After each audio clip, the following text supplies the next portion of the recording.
Hai guys, review drama lagi bareng Delicious.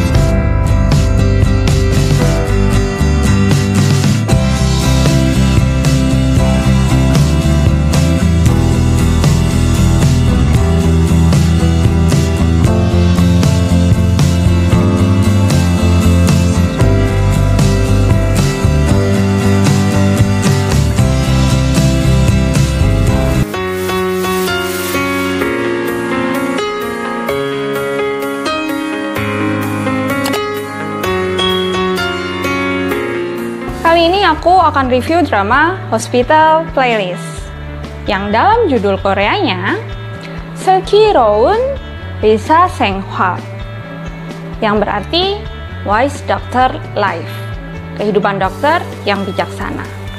Happy banget waktu tahu kalau ada drama ini karena ada Yoo Yeon Sak.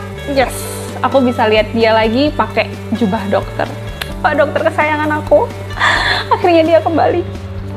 So, drama ini tuh diperankan oleh banyak aktor dan aktris senior yang pokoknya udah jago acting lah ya, udah masternya acting gitu. Jadi drama ini sangat menarik dari awal untuk ditonton karena ada nama-nama besar di sana. Yaitu Cho Jong-sok sebagai Lee Ik-chun, Yoo Yeon Sak sebagai An Jong-won, Jung Kyung-ho sebagai Kim Jun-wan, Kim Dae-myung sebagai Yang Sok-kyung, dan satu-satunya cewek di antara keempat laki-laki tadi, John Mi-do sebagai Chae Song-hwa. Bercerita tentang 5 orang mahasiswa yang bertemu tanpa sengaja saat masih awal kuliah di Universitas Kedokteran pada tahun 1999. Nah, dari zaman kuliah ini, mereka mulai bermain musik dan membentuk band untuk sebuah hobi. Seiring berjalannya waktu, mereka berlima semakin akrab dan bersahabat hingga menjadi dokter di rumah sakit besar yaitu Yulje Medical Center. Meskipun sudah menjadi dokter spesialis, mereka tetap meluangkan waktu untuk bertemu, seperti makan bareng, karaokean bareng, ataupun bermain musik.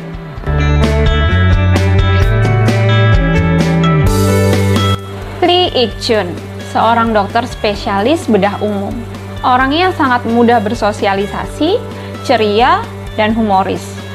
Kayak orang yang nyantai gitu loh hidupnya. Tapi waktu masih kuliah, nilainya itu selalu tinggi, selalu jadi mahasiswa terbaik. Bahkan setelah menjadi dokter yang hebat, dia tetap menjadi pribadi yang ramah, sehingga banyak dari pasiennya yang sangat menyukai kinerjanya.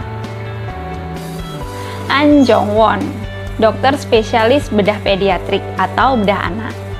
Orangnya tuh suka banget sama anak kecil, makanya itulah kenapa dia memilih spesialis bedah anak. Dia juga baik hati, bahkan saking baiknya dia rela menyumbangkan uangnya untuk membantu para pasien yang mengalami kesulitan biaya rumah sakit.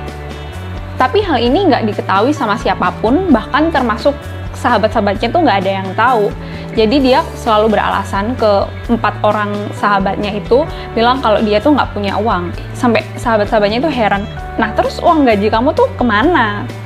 Padahal ya, sebenarnya si An Jong-won ini adalah anak dari pemilik atau direktur rumah sakit tempat mereka bekerja. Dan lagi, teman-temannya itu nggak pernah dikasih tahu sama si An Jong-won.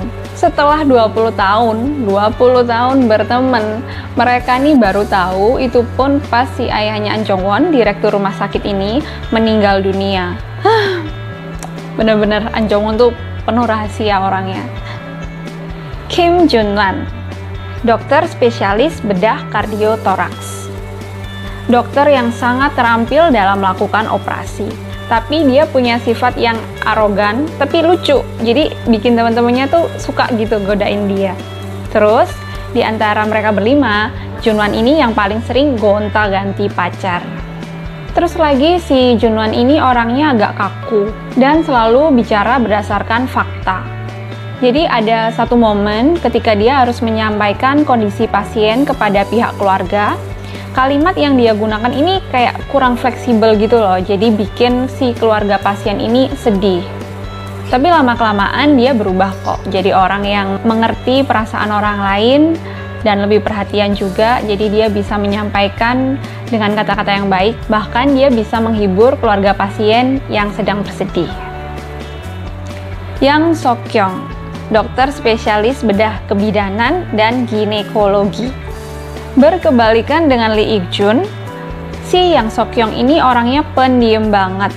Bahkan dia kayak nggak bisa bergaul kalau nggak ya sama sahabat-sahabatnya ini. Bahkan sama pegawai-pegawai rumah sakit lainnya yang tiap hari dia ketemu, itu pun juga dia nggak bisa deket gitu. Tapi sebenarnya sih, diam-diam dia itu perhatian banget kok sama rekan-rekan kerjanya di rumah sakit selain keempat sahabatnya itu. Terus lagi dia ini sangat menyayangi ibunya, jadi dia tuh selalu menyempatkan waktu untuk menghubungi ibunya di mana dan kemanapun dia pergi. Kayak anak mama deh. Choi Song-hwa, dokter spesialis bedah saraf. Satu-satunya wanita di dalam persahabatan ini merupakan seorang yang sangat tekun. Sekalipun dia punya jadwal operasi yang cukup padat, dia selalu punya waktu untuk mengajar, mengikuti seminar, ataupun membantu juniornya menulis tesis. Dan bahkan tiap akhir pekan, dia masih sempatkan waktunya untuk pergi hiking dan camping. Tapi yang hebat adalah, dia nggak pernah terlambat masuk kerja pukul 7 pagi. Dan dalam persahabatan kelima dokter ini, Choi Song-hwa layaknya seorang ibu yang menjadi penengah dan mampu mengendalikan teman-temannya. Di Hospital Playlist, kita nggak akan menemukan konflik berat kayak perebutan kekuasaan direktur rumah sakit, terus adegan-adegan operasi yang mendetail dan bikin tegang, ataupun persaingan antar sesama dokter. Kayak gitu nggak ada. Karena drama ini lebih banyak menyuguhkan komedi-komedi ringan yang bikin penontonnya ketawa. Bukan dengan lelucon yang sepele, tapi melalui adegan itu sendiri, atau dialog antar pemain, atau mungkin interaksi sesama pemainnya, aktivitas yang dilakukan pemainnya. Dari situ tuh dibuat lucu gitu loh, jadi pasti terhibur deh, bikin ketawa pokoknya ini drama. Nah, persahabatan kelima dokter ini tuh friendship goals banget deh.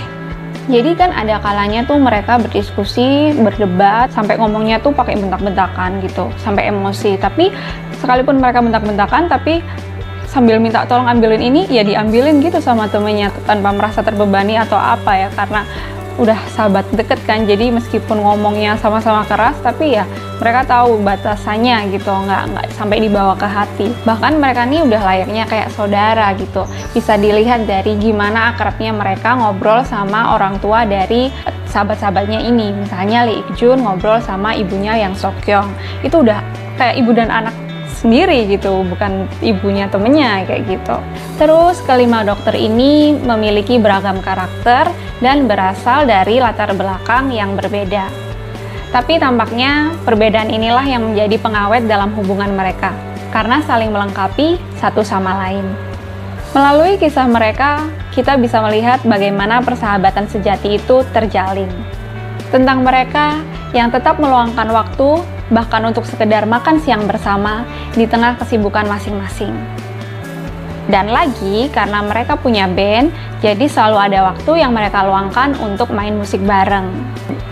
Jadi di drama ini setidaknya per episode tuh pasti ditunjukin ketika mereka ngeband. Tapi bandnya ini bukan yang band untuk ditonton banyak orang gitu loh, jadi kayak private gitu. Mereka main di dalam rumah, ya udah mereka main have fun sendiri, nggak ada penontonnya, nggak masalah.